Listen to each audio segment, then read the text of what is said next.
Shalom, saudara dan saudari, selamat datang kembali.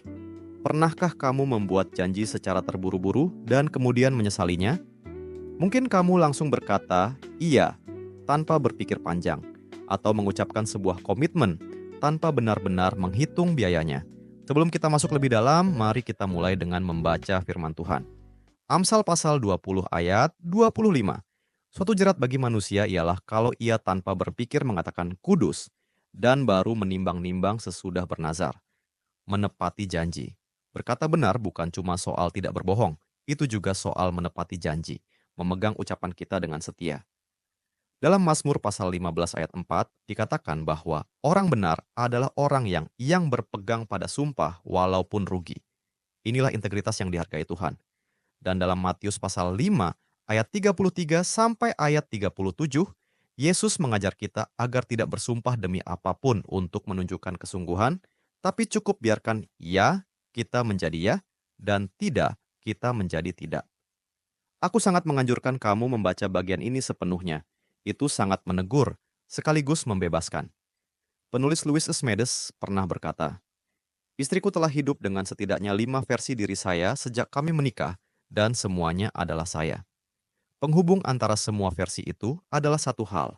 Saya pernah membuat janji. Saya berkata, saya akan tetap bersamamu." Menepati janji bukan berarti kita tidak pernah berubah. Itu berarti kita tetap setia, bahkan saat hidup dan diri kita terus bertumbuh. Kalau kamu ingin tahu bagaimana rupa janji yang ditepati, lihatlah kepada Yesus.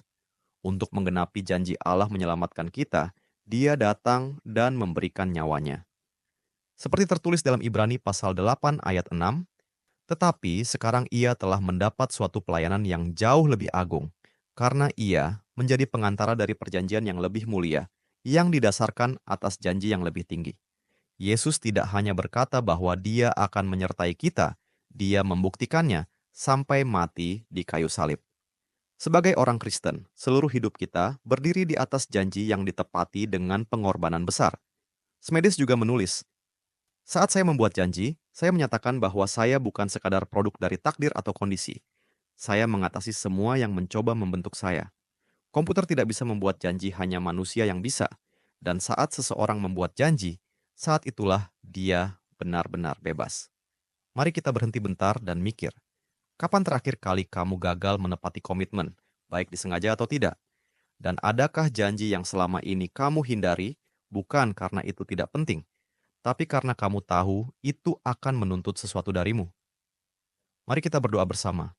Tuhan, kami hidup karena janji-Mu. Seperti tertulis dalam 2 Timotius pasal 1 ayat 1, Engkau memberi kami hidup dalam Kristus.